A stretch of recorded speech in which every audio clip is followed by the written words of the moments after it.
My son told me not to come to the lake house this summer. He said, "Mom, don't come this summer. The lake house is for our family now." I didn't argue. I didn't cry. I just said, "Okay, sweetheart." Because what he didn't know, what nobody in that family knew, is that I had already signed the papers 3 weeks before he said those words.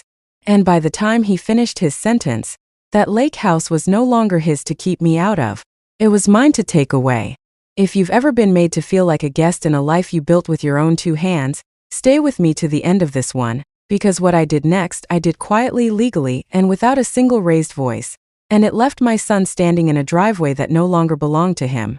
Before I go on, if this story is your kind of story, do me a favor and hit that like button, and subscribe if you're new here because I've got a lot more where this came from. And tell me in the comments where you're watching from tonight. I love knowing who's sitting with me while I tell you these things. Now let me start from the beginning. My name is Linda. I'm 74 years old, and for 41 of those years, I was married to a good man named Robert. We built a life together out of nothing. 2 kids, a modest house in the suburbs, and one stubborn dream that took us 11 years of saving to make real. A lake house. It wasn't fancy. It was 3 bedrooms, a screened porch, and a dock that Robert built himself, plank by plank over 2 summers, cursing every splinter he got in his thumb.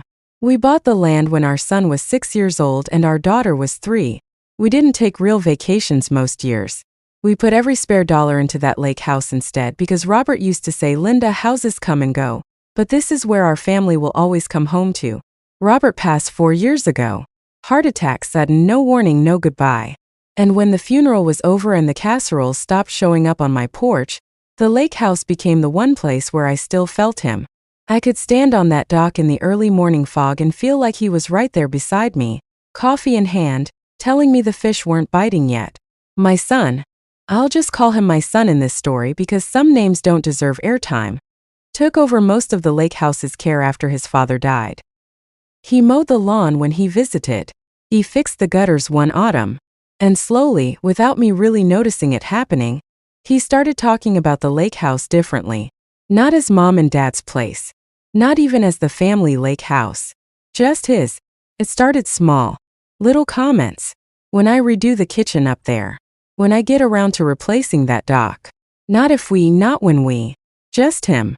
I told myself I was imagining it. I told myself grief does strange things to families, that maybe he needed to feel some ownership over something that reminded him of his father, and I let it go.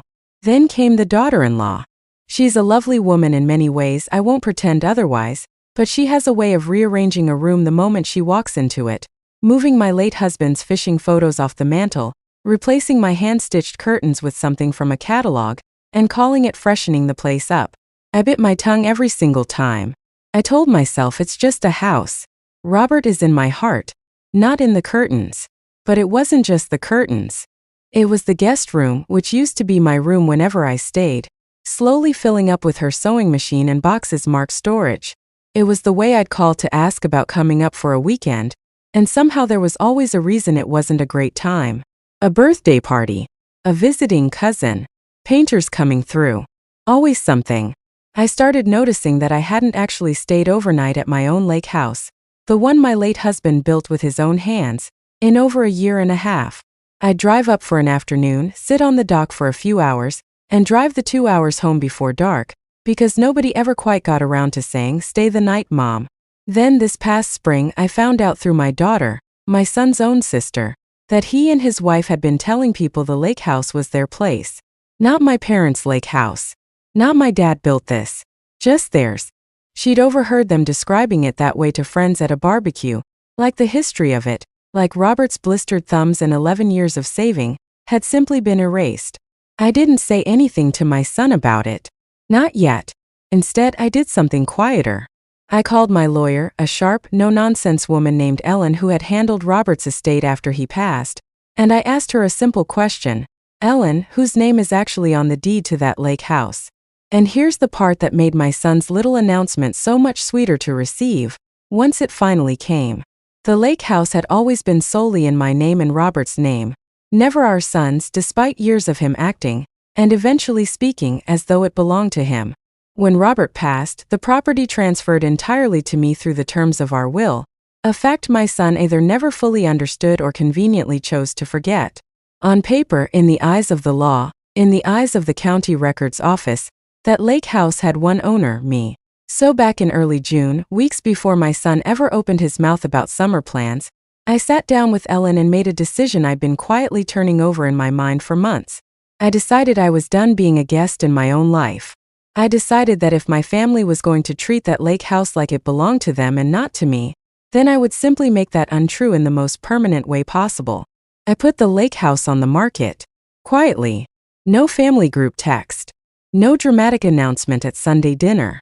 Ellen connected me with a realtor who understood discretion.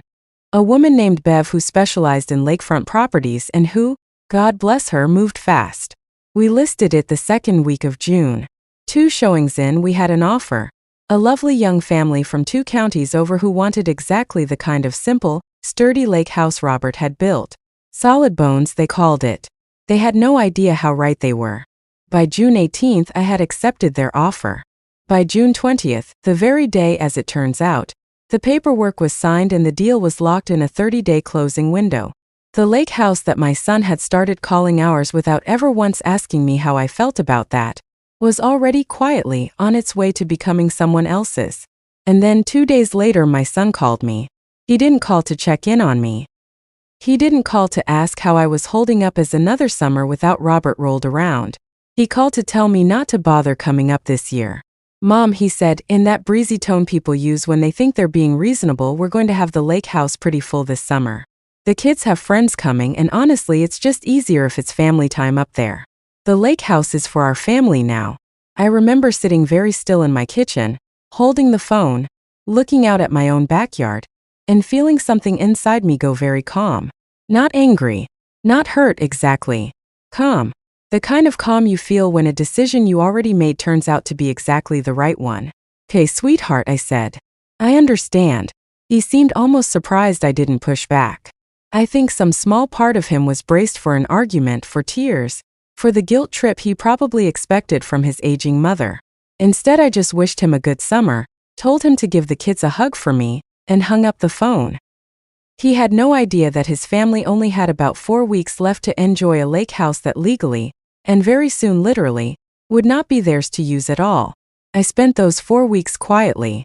I didn't call to gloat because that's not who I am, and honestly gloating wasn't the point. The point was simply this. For years, I had let people redefine what was mine as though my feelings, my history, my late husband's memory, were negotiable details. I wasn't interested in punishing anyone out of spite. I was interested in finally, at 74 years old, standing up straight in my own life. The closing date landed on July 19th. I drove up to the lake house one final time, the week before closing, while my son and his family were back home in the city and the place sat empty. I walked every room slowly. I sat on the dock Robert built and I let myself cry finally for the first time through this whole process, not because I was losing the house, but because I was saying goodbye to the last physical place where I could stand exactly where he once stood. I took down 2 things before I left. A small brass plaque Robert had nailed to the porch post that read Robert V. Linda's Landing, and 1 photograph of the 2 of us on that dock, taken the summer the house was finished.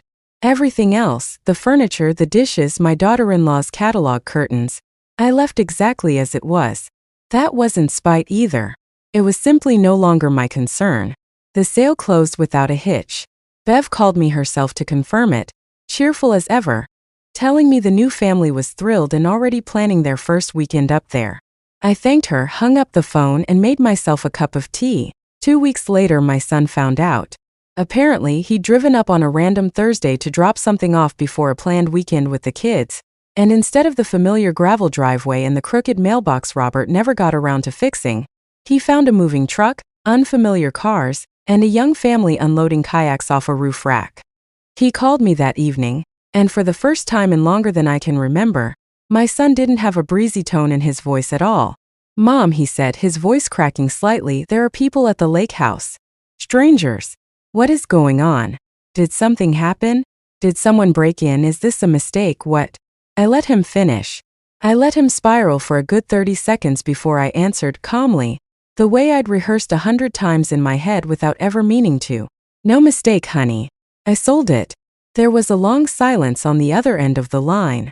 A long, long silence. You sold it? Without telling me? Without asking any of us? Mom, that was Dad's house, that was our family's. And here is where I finally said the thing I had swallowed for 2 years. No, sweetheart, I said very gently but very firmly. It was never our family's house in the way you meant it. It was Dad's and mine. My name was on that deed the whole time, every single year, including the ones where you told your friends it was yours. I let that go for a long time because I loved seeing you there, even from a distance. But you told me 3 weeks before I ever made a move that the lake house was for your family now. So I made sure that whatever it became next, it wouldn't be that. He didn't have anything to say to that. Not right away. I heard him breathing on the other end, and I could picture him standing somewhere quiet, replaying his own words back to himself, hearing exactly how they must have sounded to me the day he said them. I didn't mean it like that, he finally said, quieter now. I know you probably didn't mean to hurt me, I told him. But you did mean the words. And words tell people what they can expect from you, even when you don't intend them to. We didn't fight after that. There was no screaming, no slammed phones, none of the drama you might expect from a story like this.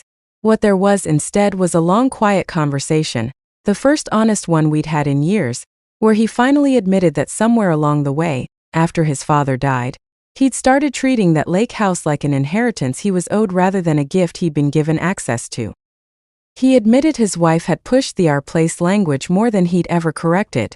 He admitted that not once in the last 2 years had he actually asked me if I wanted to come stay.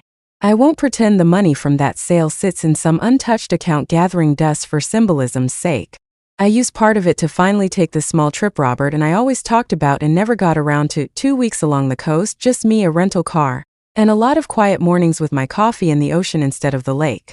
I put the rest away for myself, for my own future, for whatever comes next in whatever years I have left. Because for the first time in a long time, I built something that was entirely, unmistakably mine again on my own terms. My son and I are rebuilding something now, slowly. He calls more. He asks how I'm doing instead of just checking in when it's convenient.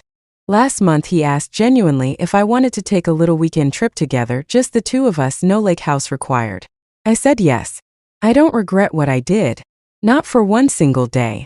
Because somewhere along the way, in the grief of losing my husband, I had quietly let myself become an afterthought in my own family's story.